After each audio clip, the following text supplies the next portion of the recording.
Okay, so today just want to share the passage at Psalm 119, 110 to 112. Sabi dito, some merciless people are trying to trap me, but I never turn my back on your teachings. They will always be my most prized possession and my source of joy. I have made up my mind to obey your laws forever, no matter what. Okay? So nagustuhan ko talaga dito yung my most prized possession. Ay yung teachings daw ng Lord ay yung most prized possession, and always also I have made up my mind to obey your laws forever, no matter what. Alam mo, sometimes in our life or in our Christian life, dumarating yung times na para bang naiisip natin na, Lord, ginagawa ko naman yung best ko para sa'yo. Lord, I'm doing ministries, I'm doing what you want me to do, and kung i-compare mo yung life mo before sa life mo ngayon, yung parang feeling mo na, Lord, ngayon nga sumusunod ako sa'yo before hindi naman ako sumusunod sa'yo, pero maganda yung mga nangyayari sa buhay ko. So, mali yun. Kasi, sabi nga, sa Christian life natin, dalawa yan Pwede yung, kaya tayo nakaka-experience ng problems in life or trials in life. Una, baka consequences yun ng action mo from the past. So, ngayon mo inaani yung mga tinanim mo before na hindi magaganda. Pangalawa, God is testing our faith. Pwede na nakaka-experience tayo ng trials, but God is just testing our faith kung mag-hold on ba tayo sa faith natin or not. Kaya minsan, alam mo yun, kasi ako minsan nafe-feel ko rin, para bang may question lang ako kay Lord na, Lord, ayos naman yung life ko sa'yo. Ginagawa ko naman yung gusto mong pagawa sa akin. And also, feeling ko naman, though hindi natin maiiwasan magkasala, pero alam mo yun, yung mga sinasadyang kasalanan, hindi mo na ginagawa, unlike before. So, minsan nakapa-question din ako kay Lord, na sabi ko, Lord, ba't ganun yung nangyayari? Maayos naman ako sa'yo ngayon. But, eto nga yung sinasabi sa atin na kung alam naman natin na we are doing what God wants us to do, maybe it's just a testing of our faith. Baka tinetest lang tayo ng Panginoon sa pananampalataya natin sa Kanya.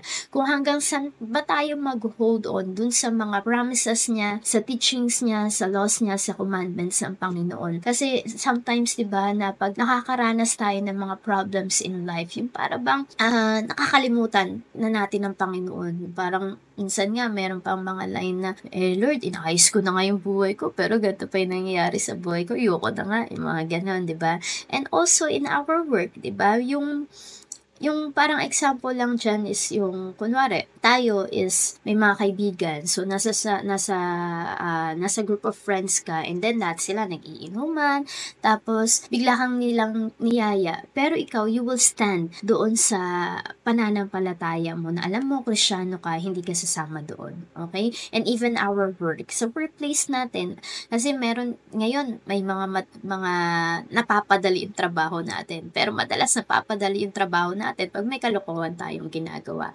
Pero ikaw, as a Christian, you know that you are working as if you are working for the Lord and not for men. So, ikaw, ginagawa mo yung topmost best mo kasi alam mo na hindi ka lang nagtatrabaho para sa boss mo, but you are working for the Lord. God sees what you are doing and He is blessing you according to the things that you are doing. So, ngayon, ikaw, mas pipiliin mo na, okay lang kahit na mas mahirap yung gantong work, but alam ko naman na pag ginagawa ko yung best ko, pagpapalain ako ni Lord at maayos yung ginagawa ko. So, ganun lang din sa life natin. If we will choose to obey God's laws and commandments, to obey the teachings of God, no matter what will happen in our life, na kahit na nakaka-experience tayo ng mga trials na minsan sobra na, nahihirapan na tayo, yung parang bang mag-give up tayo. But if we will hold on to God's teachings, to God's promises, alam ko matutupad ng Panginoon at sasamahan niya tayo doon sa mga moment na akala natin God is not working. Sabi nga, God is working silently. Minsan yung akala natin nananalangin tayo, nagpipray tayo, tapos walang sagot ang Panginoon. Yung feeling na, Lord, hindi naman kita maramdaman sa buhay ko ngayon. Yung kahit na nagpipray ka, parang hindi mo maramdaman ng Panginoon. Pero God is working. Akala lang natin hindi. Akala lang natin na walang ginagawa ang Panginoon, pero tahimik lang siya na may ginagawa. So tayo, instead na magkasala, manalangin tayo. Instead na gawin natin yung mga bagay na hindi nakakaluto good sa Lord. But dito sabi nga sa 1:12 sa I have made up my mind to obey your laws forever, no matter what. That no matter what will happen, we will stand on our faith. We will stand on the laws of God and the teachings of God. Kasi mga Kristiyano tayo. Kristiyano tayo na dapat hindi lang tayo nananahan sa presensya ng Lord pag Sunday. 'Di ba? Hindi lang tayo na yung nananahan sa presensya ng Lord pag may problema tayo. Like what Daddy Paz said, na minsan nananalangin lang tayo, napaiyak-iyak pa tayo sa Lord pag may problema tayo. Pero ano naman yung life natin everyday? Ano ba yung ginagawa natin everyday na napiplease ang Lord? Siyempre, doing our journals, reading the Word of God, napiplease ang Panginoon dyan. So, huwag tayong manawa na gawin kung ano yung tama. Kung alam naman natin na doon tayo pagpapalain ng Panginoon sa mga ginagawa natin.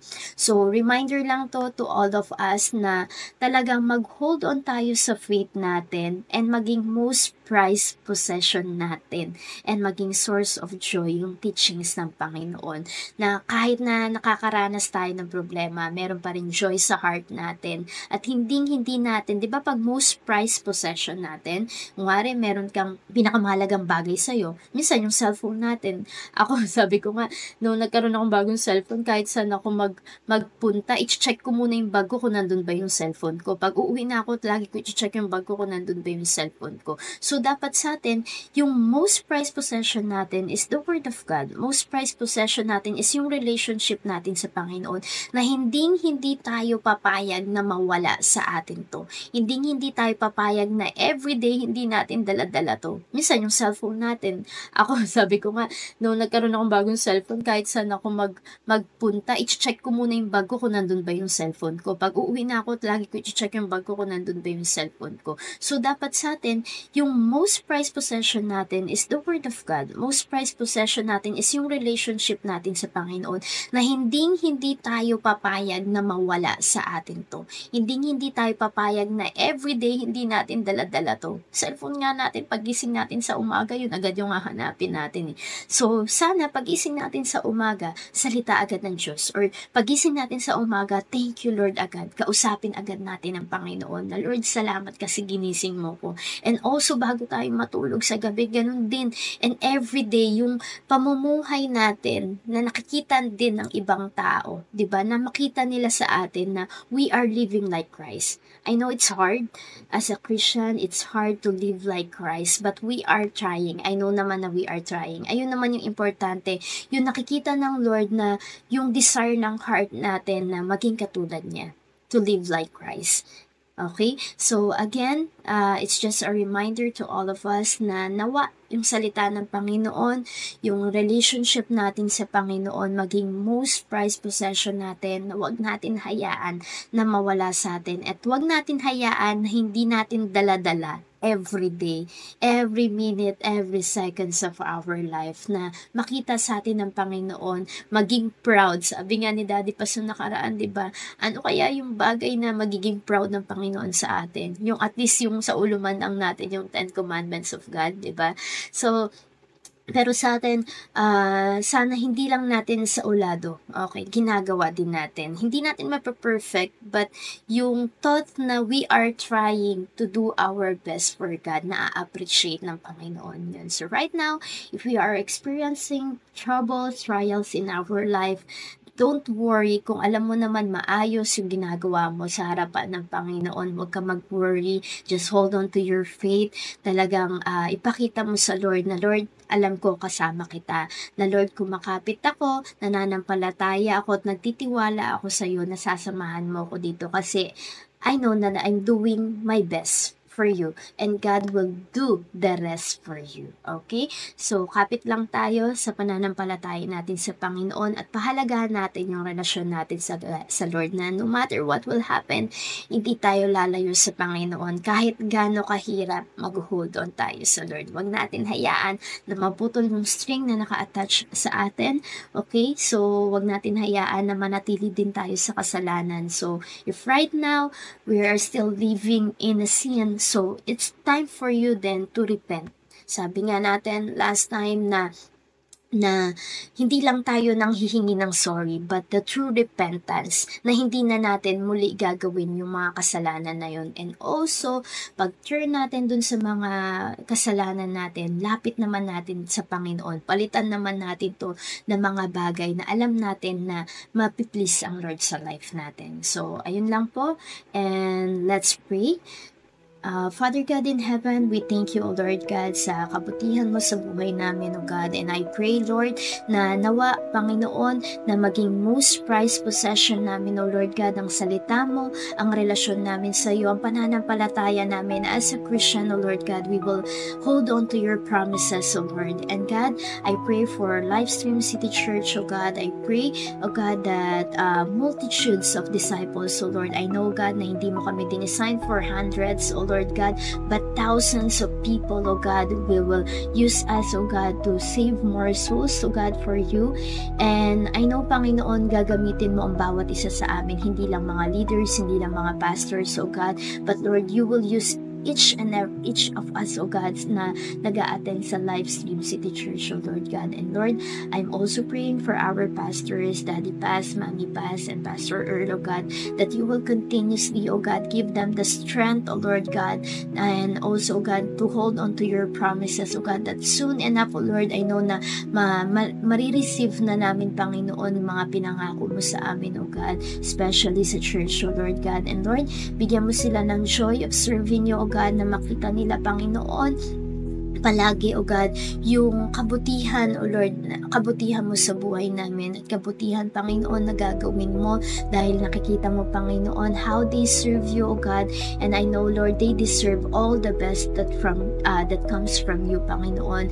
Continue to bless our Daddy Paz, Mami Paz, and Pastor Earth with good health, O Lord God, and not just with good health, O Lord God, and not just with the riches in heaven, O Lord God, but here also in earth, O God, they will experience, O God, the goodness of you, O Lord Jesus. And Lord, I'm also praying for our primary 12s, for all the leaders of the church, O Lord God, na nawa, Panginoon, lagi kami, Panginoon, kumapit, O God, sa mga salita mo, na always isipin namin, O God, at mag-stand kami, O God, doon sa pananampalataya namin sa iyo. No matter what temptation, O God, na lumapit sa amin, O God, mananatili kaming matatag, Panginoon, mananatili kaming nakahawak sa iyo, O God.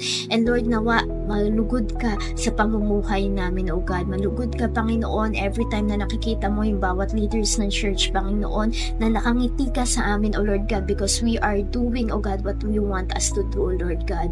And Lord, maraming salamat din, O God. We're also praying for our home office. Continue to bless our home office. Bless us with the clients, O Lord. Ganun din, O God, yung mga destiny workers, O Lord.